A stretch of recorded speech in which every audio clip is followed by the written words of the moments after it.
Assalamualaikum warahmatullahi wabarakatuh. Balik lagi di channel gue ya guys. Oke, pada kesempatan kali ini saya akan bahas mengenai update Matic atau Polygon ya, dan juga berita tentang pejabat Cina yang dihukum seumur hidup ya guys karena alasan penambangan Bitcoin secara ilegal. Tapi sebelum ke pembahasannya, jangan lupa untuk dukung channel ini dengan cara like dan juga subscribe-nya ya guys, agar channel ini semakin berkembang. Oke, terima kasih ya guys. Kita menuju ke pembahasan yang pertama, yaitu update tentang Matic ya.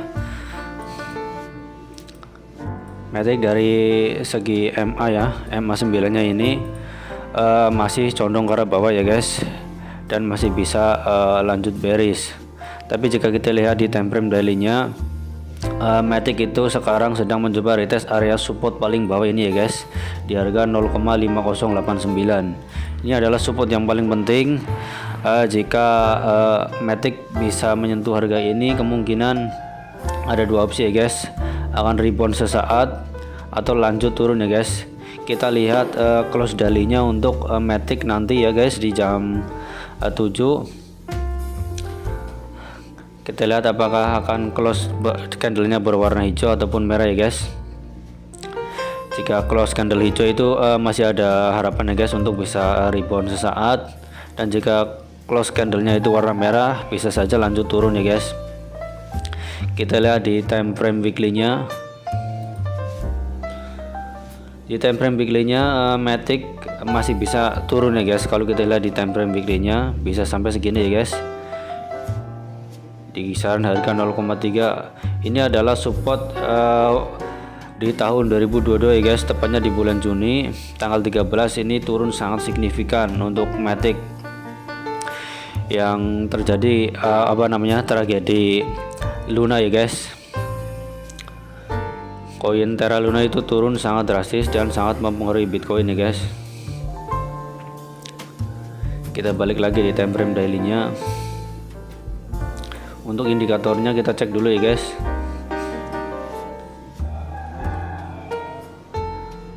Indikator RSI dan juga MACD ya.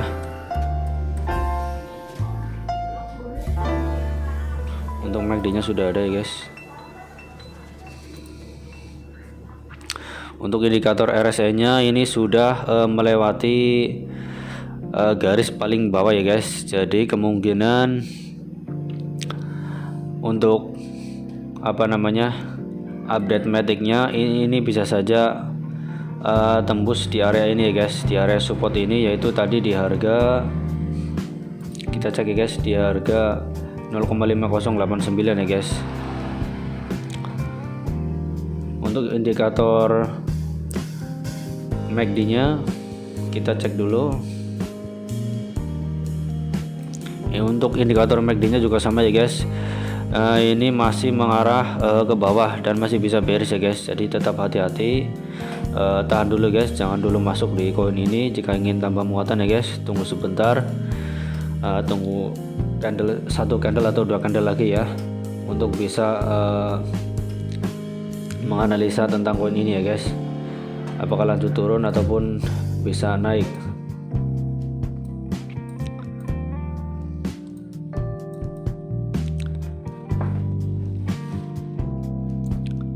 Dan untuk koin Matic-nya ini membentuk pattern falling wedge ya guys, falling wedge pattern ini ya guys. Kita tarik di atas ini ya guys. Nah ini ya, bisa saja membentuk falling wedge ya guys.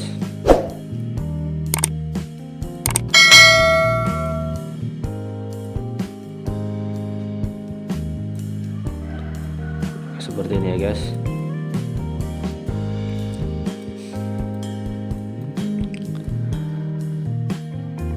Jadi kita lihat untuk koin Matic-nya apakah akan menyentuh di harga ini ya guys. Kita tunggu close candle hari ini di jam 7. Oke, kita lanjut ke pembahasan yang kedua ya guys, tentang pejabat Cina ya. Pejabat pemerintahan Cina yang dihukum seumur hidup karena alasan mining Bitcoin secara ilegal ya. Kita cek beritanya. Nah ini ya guys.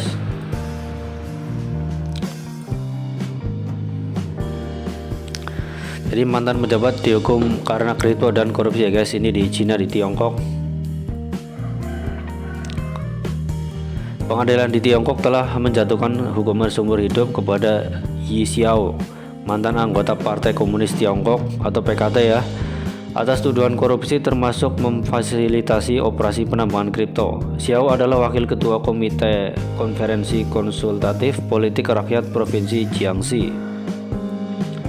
Pengadilan juga memutuskan Xiao bersalah atas penyalahgunaan kekuasaan. Dia telah dihukum karena menerima suap lebih dari 125 juta yuan atau sekitar 17,1 juta dolar ya guys, antara tahun 2008 dan 2021. Selain itu, selama menjadi sekretaris partai kota Fuzhou, Xiao membantu perusahaan yang terlibat dalam penambangan kripto.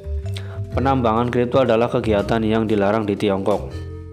Menurut pengadilan, tindakan Xiao menyebabkan kerugian yang signifikan terhadap properti publik, kepentingan nasional dan masyarakat. Jadi bisa dibilang bahwa di Cina ya guys, atau di Tiongkok ini adalah negara yang anti dari kripto ya guys. Tapi sebenarnya itu adalah masalah politik ya guys, karena nyatanya masih banyak saja investor dari Cina ya, investor kripto dari Cina.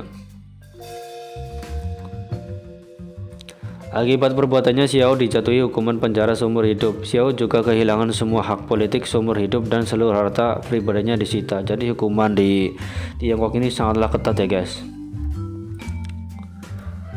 Hubungan Cina dengan kripto. Tiongkok selalu memiliki hubungan yang buruk dengan kripto. Nah ini ya guys, tadi sudah saya sampaikan bahwa Cina itu atau Tiongkok itu negara yang anti kripto ya. Negara ini melarang bank melakukan transaksi kripto pada tahun 2013. Pada tahun 2017 negara tersebut melarang ICO ya, atau Initial Coin Offerings.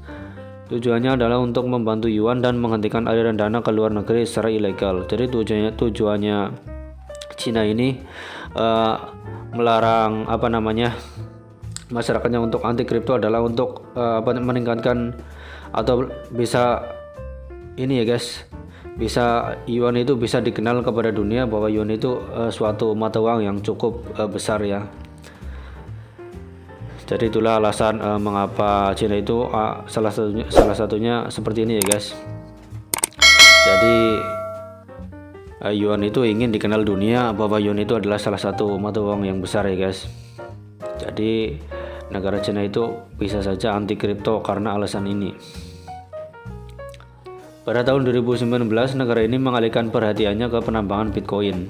Komisi Pembangunan dan Reformasi Nasional NDRC menyebut penambangan BTC tidak diinginkan. Jadi pemerintahan itu ada undang-undangnya ya guys, untuk melarang Bitcoin atau melegalkan Bitcoin di Cina ya. Pada tahun 2020 negara tersebut meningkatkan upayanya untuk memperketat cengkramannya pada industri yang sedang berkembang. Pada Agustus 2020, People's Bank of China atau PBOC mengungkapkan ingin memblokir lebih dari 100 situs web asing yang menawarkan layanan pertukaran kripto. Jadi sempat di tahun 2020 pemerintah itu ingin clear ya guys, atau benar-benar bersih bahwa di tahun tersebut itu semua masyarakat tidak ada hubungannya dengan kripto ya guys. Namun pada tahun 2021 larangan Tiongkok terhadap penambangan kripto mulai berlaku sepenuhnya. Sebelumnya provinsi Mongolia dalam Xinjiang dan Sichuan merupakan pusat penambangan Bitcoin nih guys. Negara ini adalah rumah bagi hampir 50% kekuatan penambangan BTC global. Pukulan terakhir terjadi pada September 2021 ketika negara tersebut memutuskan untuk melarang penambangan kripto sama sekali. Jadi di tahun 2021 ya guys, sama sekali tidak boleh ada masyarakat yang menambang kripto ya guys. Jadi sangatlah ketat undang-undang dari negara Cina. Jadi sangat mempengaruhi Bitcoin ya guys untuk harga sekarang. Ini salah satu bad news untuk Bitcoin. Jadi Bitcoin masih bisa dibilang bearish ya guys. Kita cek chartnya, kita cek candlenya ya guys.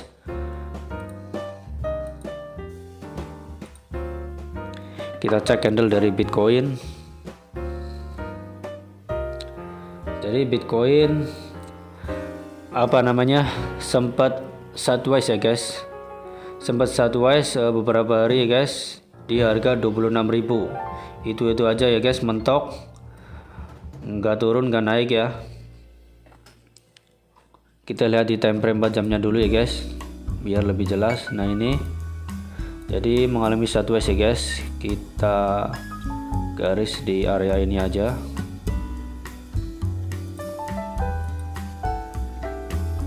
Kita garis menggunakan ini ya guys. Kita beri kotakan ya. Nah ini adalah area sideways dari Bitcoin ya guys untuk saat ini, yaitu di kisaran 25.172 dolar ya, sampai di 26.617 dolar. Ini area sideways untuk Bitcoin. Jika Bitcoin masih berada di atas di dalam area ini saja, itu kemungkinan masih sideways ya guys. Dan untuk bulan Agustus biasanya memang seperti ini ya guys. Bulan Agustus September itu biasanya merah ya guys market.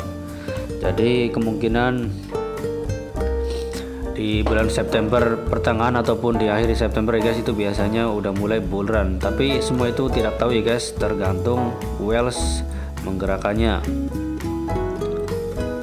Untuk berita buruknya itu tadi ya guys, bahwa pemerintah Cina itu dihukum seumur hidup karena alasan mining Bitcoin secara ilegal. Untuk indikator RSI nya kita cek ya guys di time frame 4 jamnya. Oh, maaf di sini ya RSI nya.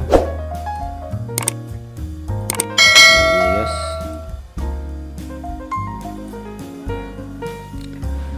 Untuk indikator RSI nya itu sekarang sedang mengarah ke atas ya guys.